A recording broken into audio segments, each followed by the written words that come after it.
Okay, this is part 4 for beginners, how to live longer. And this right here is about this paper written by Anthony J. and James Hamilton in 2010.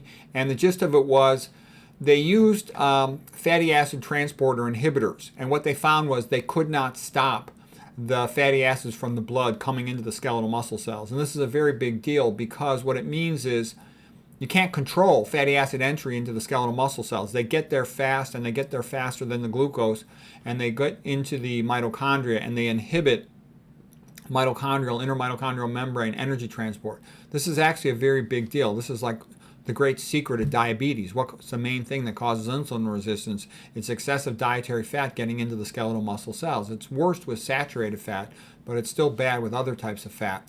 So the fatty acids were like diffusing through the membrane. It's thought they use what's called a flip-flop maneuver, whereby they can intercalate into the outer leaflet of the plasma membrane of the skeletal muscle cell, and they can flip-flop then to the inner leaflet of the plasma membrane and then move into the cytoplasm of the plasma membrane. So the point was they don't need a transporter, and thus you can't easily block them. What this means is the more fat you eat, the more gets into your skeletal muscle, and the more likely you're going to become insulin resistant and become a diabetic. Nathan Pritikin used to joke that all Americans are diabetic after dinner because they all eat high-fat dinners. It was shown, in the J. Shirley Sweeney study in 1927 that you could induce diabetes or get them to fail their oral glucose tolerance test by feeding them high-fat diets. These were, healthy medical students that he did that with. Okay, and also what the typical stupid person does is they say, oh, my diabetes is under control. I'm taking my pills. It's under control. It's under control. What they don't understand is, why would you want to take a pill for the rest of your life and have your pancreas fail and become insulin dependent from injections when all you got to do is eat low-fat vegan and you can cure it? Okay, here I'm showing you what's called ectopic fat theory. And basically, this is where fat goes. It starts out going into the skeletal muscle cells. That causes insulin resistance in the skeletal muscle cells. Normally, when you eat a meal, the glucose should primarily be going to the skeletal muscle cells where it's stored as glycogen. Skeletal muscles are like the biggest organ in your body. When you sort of fill them up with fat, you start getting fat accumulating in your liver. That's called fatty liver. So this causes postprandial, after eating, hyperglycemia, high blood glucose level because of insulin resistance in the muscle. But when you accumulate enough fat in the liver, you get a fatty liver, and it can no longer accurately sense blood glucose levels, and it'll keep on pushing glucose into the blood even when your blood glucose levels are already elevated. So this will cause fasting hyperglycemia. And then you'll continue to accumulate fat where it should not be. That's why it's called ectopic fat theory. And this especially, this has been sort of gradually figured out by a bunch of research scientists, but Gerald Shulman did fantastic work over at Yale with nuclear magnetic resonance spectroscopy, showing that the earliest detectable finding of insulin resistance was accumulation of fat inside the muscle. They would call it intramyocellular lipid. They've also shown, and Roy Taylor contributed a lot to the work, that you accumulate fat in the liver and in the pancreas. And as you accumulate more fat in the pancreas, you get atrophy of the pancreas, and it's thought to cause beta cell apoptosis, beta cell death. The beta cells in the pancreas are the ones that make insulin. And I can tell you, if you look at CAT scans, I've seen many of these, thousands of them. You'll get fatty atrophy of the pancreas, and that's an indicator of diabetes with, beta cell failure. So fatty atrophy of the pancreas is a CAT scan, abdominal CT scan finding of diabetes. If you lose weight, if you can get these patients to lose 30 pounds or more weight, sometimes less than that, their liver will regain its insulin sensing and blood glucose sensing capacity, and you can cure type 2 diabetes. Roy Taylor showed in patients with type 2 diabetes for less than 4 years, if you got them to lose 30 pounds or more, they would all be cured of diabetes. So you got a very good chance to cure it if you catch it early. Okay, so now you accumulate fat in the pancreas, and as you start to fail, then you get hyperglycemia around the clock, both postprandial and fasting hyperglycemia, and that goes around causing all kinds of complications because there are cells in the body which do not have insulin-dependent glucose transporters, glucose type 4 transporters, for example, and these cells simply take up blood glucose constitutively, meaning in proportion to whatever the blood glucose concentration is, and that's in the retina, so you get diabetic retinopathy. That's in the kidneys, so you get diabetic nephropathy. That's in a lot of peripheral nerves, so you get diabetic neuropathy. It also causes atherosclerosis. Causes atherosclerosis in small vessels, like the small vessels of the foot. There's nothing to bypass to. They're too small to do angioplasty, so you have to amputate them. They get tons and tons of diabetic patients end up getting amputated. Every hospital in the Western world amputates at least one diabetic toe or foot every day, and quite often a lot more than that. They'll often do below the knee amputations, BKA, below knee amputations, above the knee amputations. Okay, that causes atherosclerosis all over the place, like to the Johnson, in the heart. It's a disaster. Diabetes is a very bad disease. It's super common. If you were to say to me, 60-year-old patient, I wouldn't even open the chart. I wouldn't even look at the patient. I would simply assume that patient was pre-diabetic or diabetic and was hypertension and was overweight and had coronary artery disease. It's so common. It's much more likely that they have those conditions than that they don't in the Western world.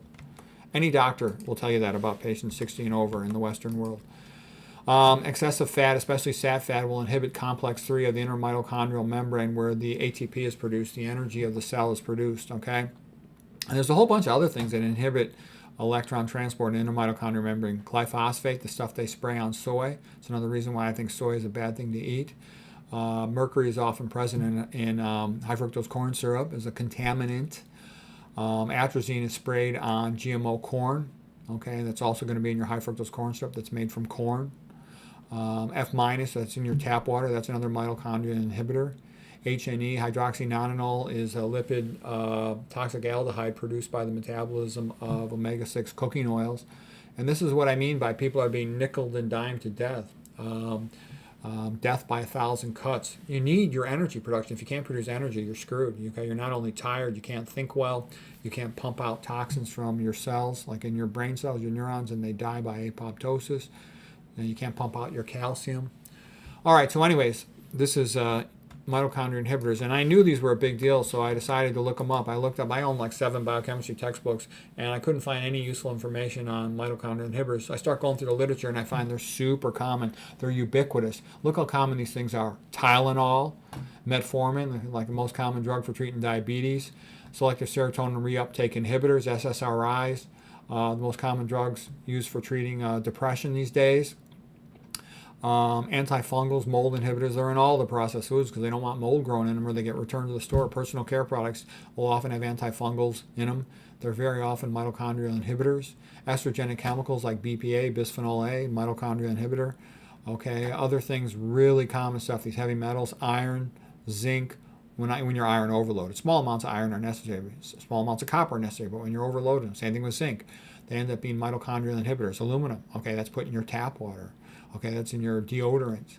Okay, food dyes put in processed foods. A lot of antibiotics, tetracyclines, fluoroquinolones, aminoglycoside, beta-lactams. It's all in there. Anti-seizure medicines, alcohol, all of these things. Traumatic brain injury will inhibit some of these enzymes related to mitochondrial function as well. So I'm telling you, there's a whole bunch more of them.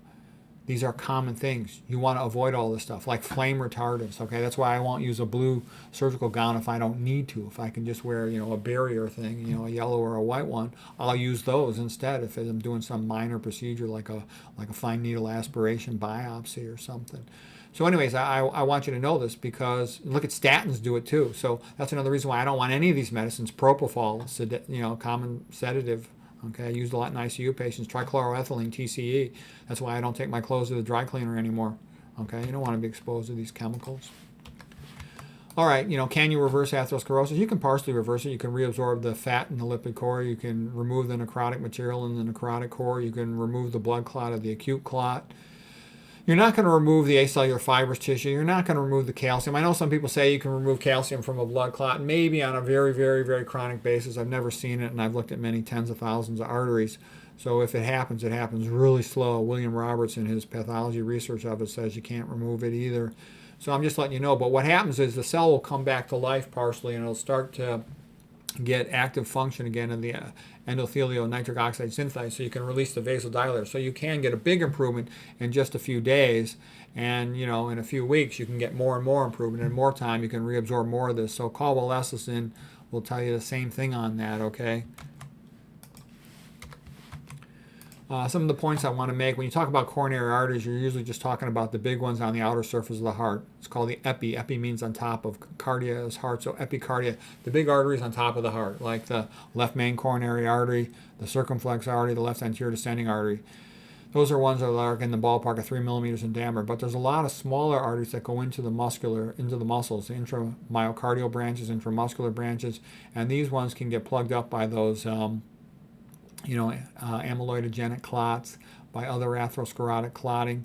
And so you want to keep all this stuff open. And what I'm trying to say is you can't fix this stuff with stents or with surgical bypass. You got to keep it open by diet. And you can also help try to keep it open with medications. But with the statins, you're kind of screwed, in my opinion. You're inhibiting your mitochondria, so you're putting yourself at great risk for fatigue and weakness. You're also increasing your risk of diabetes by inhibiting that intermitochondrial membrane transport, okay? That's why statins can increase your risk of diabetes. So, you're robbing Peter to pay Paul. It's stupid, okay? When you could fix the thing just by fixing your diet. Okay, and here's iron overload. You end up getting, ferrous redox cycling between Fe2 plus and Fe3 plus. That's why you don't want to become overloaded. That's why I donated blood. That's why, Gregory Sloop, the greatest atherosclerosis researcher in the world, donates blood. But instead of donating blood, in big amounts at a time, a unit or a half unit, when I go for a blood draw, check my cholesterol or something, or check my serum ferritin, or check my vitamin B12 level, whatever I'm getting checked, I'll just have them pull off like 4 or 5 tubes. And so I progressively get my serum ferritin down. Ideal serum ferritin levels about 30 to 80. I actually, started out being close to 300, but by doing this periodically, every time I go for blood draws, mine's down to 110 now. I think it was high originally. Now, it's not high. I'm in the normal range, but I don't want to be normal by fat, sick, and stupid American. I want to be normal by the best researchers in the world, and they say get it around 30 to 80. So that's why I do it. You don't want to go below 30 because theoretically they say if you go below 25, you can get restless legs from that. I don't know. I've never got mine down that low. I'm working to get it down below 80, but that's the rationale. And the reason I mentioned it is it's a quick, fast thing you could do to get yourself out of the danger zone if you got a lot of health problems. Okay, this was just the Jack Delatory theory of brain damage and cognitive impairment. Once you're too stupid from brain damage, then you're no longer going to be that effective at taking care of yourself. I see a lot of people, they've already reached 60, they're fat, sick, and stupid, and they're too stupid to learn something as simple as this, eat a low-fat vegan diet. So I look at these people and I feel sorry for them because I know they will never get better. I know what's ahead of them, just progressive deterioration. And it's so simple, look at this. These people in, podunk, backward-ass, illiterate, peoples like in the blue zones of National Geographic and Dan Buettner. All they do is eat a plant-based diet, walk around a lot, spend time with their families, and they're healthy. They're living to 100 years of age, okay? And then you got all these hyper-literate folks, so to speak, with their graduate degrees in the USA eating high-fat diets, and they're fat, sick, and stupid by the time they're in their 60s. I know lots of doctors that are fat, sick, and stupid by the time they reach 55 and 60. And this is totally preventable. Okay, so what he did was he tied off the internal carotid artery going up to the brain of a mouse, and he found that middle-aged and older mice were demented within about 2 months or so of that. And then people at first would say, well, so what?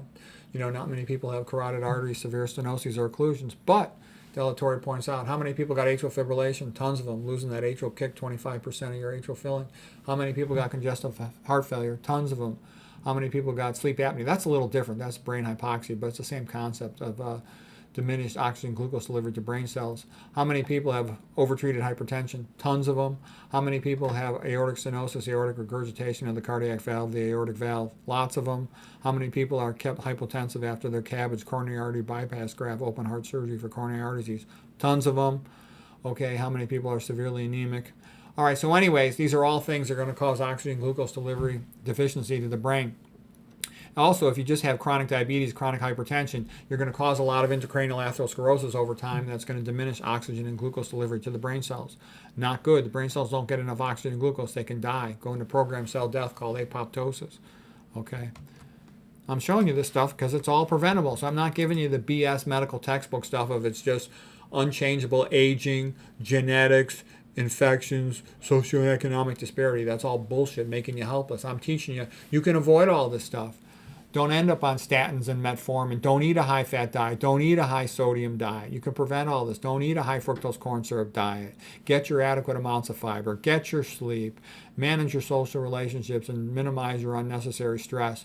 So the point of it is you got a normal blood vessel here. These red blood cells are passing through, delivering oxygen, the blue circles. This is the capillary basement membrane in yellow. These are the vascular smooth muscle cells in green.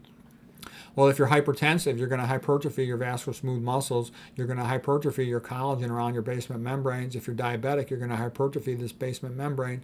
The more hypertrophic these cells get, the bigger the distance between the oxygen delivered from the red blood cells to the cells. Here is the neurons, the brain cells. So I have less blue circles going from the red blood cell to the neuron here. More blood cells, more oxygen delivery, blue circles going here.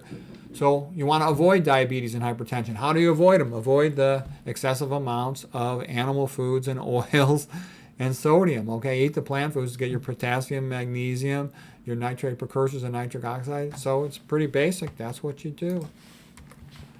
Okay, and then I've talked before about the brain, especially up in this area where the skull and crossbones is. These tend to be where you have end arteries, not a lot of collateral flow. So if you're diminished in flow, this is where you tend to get hurt first, so to speak. Hypertension will cause strokes in the basal ganglia area down here, like lacunar infarctions, if you will. These are cortical infarcts when you get strokes up here. These are deep white matter. We typically call them chronic ischemic disease from being overtreated hypertension or intracranial atherosclerosis and whatnot. Here's a typical looking brain I see with a cognitively impaired patient. It's just atrophic. Normally in a healthy young brain, it's like this down below where it's uptight against the skull, whereas in an atrophic brain, the brain tissue's been replaced. Its space is being filled by cerebral spinal fluid. Okay, got all these atrophic brains. And here's a research done at Harvard by Lydia Lynch, Irish lady, showing that high-fat diets will paralyze the immune cells. They'll paralyze the NK cells of the innate immune system. They'll paralyze the cytotoxic T cells of the adaptive immune system. Neil Bernard had a good quote. He says the immune system can't work in an oil slick. Okay, so excessive dietary fat screws up your immune system. It's not a good thing. Okay, when you've got excessive amounts of stimulants from psychological stress, drinking caffeine, being sleep deprived, holding a cell phone to your head, excessive excitotoxins, MSG, MFG, aspartame, stimulants like attention deficit medications, all of these things, some SSRIs can do it. They're going to increase cytoplasm calcium in your brain cells. Traumatic brain injury will do it. Mitochondrial inhibitors will have the same effect because you can't pump the calcium out effectively when you don't have enough ATP. There's a few other mechanisms of it. We're not going to go into all of them. Tissue ischemia will do it, lack of oxygen and glucose delivery. So the bottom line is calcium is the aristocrat of ions. It causes the brain cells to do whatever they do. It causes other cells to do whatever they do. It causes a muscle cell to contract, either a vascular smooth muscle cell or a skeletal muscle cell. Anyways, you don't want unnecessary elevation of cytoplasm calcium. Potassium, K plus over here. Magnesium works with the ATP pump.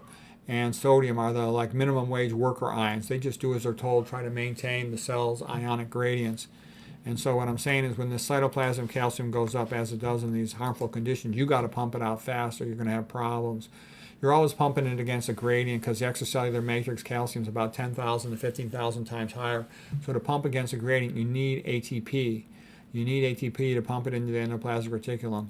Okay, so if you don't have enough ATP because your mitochondria are inhibited, you can't effectively pump it out. If your ion ratios are screwed up because you eat a high sodium diet without plant foods to get your potassium, these pumps don't run well. All right, that's why you want to eat the plant foods because everything is good with plant foods. You get a lot of potassium, you get a lot of magnesium for this, and you can then maintain your ionic gradients like your electronic battery, and your mitochondria work better. If you don't have these things working, you can't pump out the calcium. It's like bailing water out of a sinking boat. You need the ability to make lots of energy in your brain cells. Your brain cells burn through tons of glucose. If you look at a PET scan, fluorodeoxyglucose PET scan, you will see the brain burns far more glucose than anything else. And it needs that glucose to run it through energy metabolism to get through your mitochondria, oxidative phosphorylation, So that mitochondria has to be working well. That generates tons of ATP energy. So it's basically like these pumping guys, and they'll be effective at pumping that water out of the boat. If you start falling behind, don't got a good enough mitochondrial function, this water will just fill up that boat, and that boat will sink, which is the equivalent of a brain cell dying from apoptosis due to excitotoxicity. Overstimulation is excitotoxicity, and then inability to pump out the abnormal calcium accumulation. That leads to cell death called apoptosis, because it's a gradual process rather than being all of a sudden process like a stroke when there's no oxygen. It's partial oxygen deprivation from high-fat diets will contribute to the cell dying from apoptosis. Okay, this is just a metaphor of bailing out a boat. Okay, here's a mitochondria. Here's the outer mitochondrial membrane in black, inner mitochondrial membrane in green, and then the yellow is the mitochondrial matrix, the center of it. And this is where you got to be able to pump. You got to make ATP on this inner mitochondrial membrane. That's where electron transport occurs. In terms of the physiology of it, we're not going to go into any great detail, but the gist of it is that when you burn glucose, you pluck off hydrogens, you split the atom, and you take the protons, the H plus component, and you pump those protons into the intramembranous space between the inner mitochondrial membrane and the outer mitochondrial membrane. The electrons that are now separated because you split the atom, they are passed along a gradient like a fireman bucket brigade until they're given the oxygen inside the matrix to make water. Okay, and that's a waste product, water. But that's the overall gist of how you do it. And then you let a hydrogen proton come back into the matrix, and that's coupled to spinning ATP synthase, and that's coupled to adding a phosphate to ADP, adenosine diphosphate, as in 2 phosphates, to become adenosine triphosphate, tri as in 3 phosphates. And this is the energy currency of a cell. This is like a $20 bill in a cell to get stuff done. And that energy will be used to pump calcium out. And if you don't do it, you end up with what is the Peter Rogers, MD. This is my theory of neurovascular uncoupling. You can also call it the supply and demand theory. So basically, you start out with a metabolic rate and an oxygen glucose delivery amount as well as energy production capacity. If you block your ability to deliver oxygen and glucose, or for mitochondria to make energy, you now start creating a gap between the metabolic need and the metabolic energy supply. If you further increase the metabolic demand by giving stimulants like caffeine, sleep deprivation, excessive psychological stress, amphetamines, you then make this gap to the point where it gets too wide, and then the cell will just die if it can't meet its energy needs. So there's obviously more complexity to it than that, but that's the point of how it happens. Tobacco makes it worse. Okay, so that's called the neurovascular uncoupling theory of Peter Rogers, MD. My theory and the one of Jack Del Torre, the two best theories. Also, there's a Tetsumori Yamashima theory of lipid peroxidation, the calpain-cathepsin component of that. We're not going to get into all that, but I'm just showing you this is how it works. You can avoid all these things. Avoid the high sodium diet, avoid the high fat diet, and avoid things that inhibit circa, like basically things that smell bad. You should avoid them, okay? Avoid all those unnecessary medications and toxins that inhibit mitochondria. If you do those things, you'll be much more likely to hang on to your brain cells. Don't smoke cigarettes, okay? Don't drink alcohol. Don't be a stupid chump. Enjoy the beauty of the good things in the world. Like here's like my favorite, I think the all-time greatest landscape painting by Albert Bierstadt, Among the Sierra Nevada Mountains. All right, so what I'm saying is, look at a billionaire. What does a billionaire do when they got a lot of money and they want to buy a house? They build a house up on a hill next to some woods with a lake down at the bottom of the hill. Okay, that's what they do. And what makes us happy? Being around, family and friends, doing something that we feel is useful, that is good, helping other people. That's what makes humans happy and healthy. And I like the Arthur Schopenhauer quote. He says, forget about a happy life. Try to live a heroic life, because you can't control happiness, but you can control heroism. And what does it mean? It means basically do what you think you should be doing. If you think you should be teaching other people about nutrition, then teach people about nutrition. If you think you should be helping your grandchild, then go help your grandchild. Because when you do what you believe is your purpose in life, you then like yourself, you respect yourself, and that makes you happy. Okay?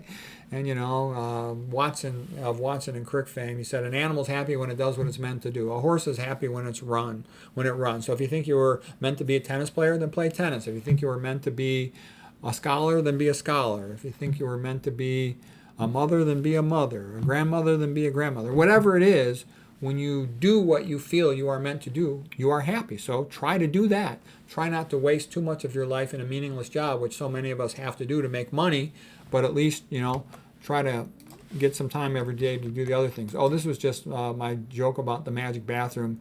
by having a portable table in there, reading on the loo, always usually a textbook and a paperback here. I'll easily read a book a week. So a lot of people say they don't have time to learn anything. No, you can read. I read a bathroom in the book every week, and then a book in the car with the audio book in the car, and then I'll watch videos while I'm eating my dinner, and I'll often listen to audiobook there or a video book. I'll read 3 books a week easy that way. It's easy to do it that way. So anyways, this just talks about, balancing things. Do the good things, eat the plant foods, and do the other psychological stuff. Avoid the bad stuff, the meat, the oils, the stimulants like caffeine. The healthiest diet is pretty simple. Starch-based vegan diet. Starches should be the main thing to support your hunger, then fruits, then some veggies. Take a vitamin B12, methylcobalamin. Manage the social stuff in your life. Get some exercise. That's what makes humans healthy. Here's just a food plate for Spartan vegan diet. I got longer videos on the Spartan vegan diet. You want to live basically like Adam and Eve, but keep your indoor heating and plumbing. Genesis 1:29, every fruit-bearing tree and will be food for you. So that's what makes humans healthy. I think that's about it. Yep, that's it. So that was part 4 of how to live longer for beginners. I hope that was helpful.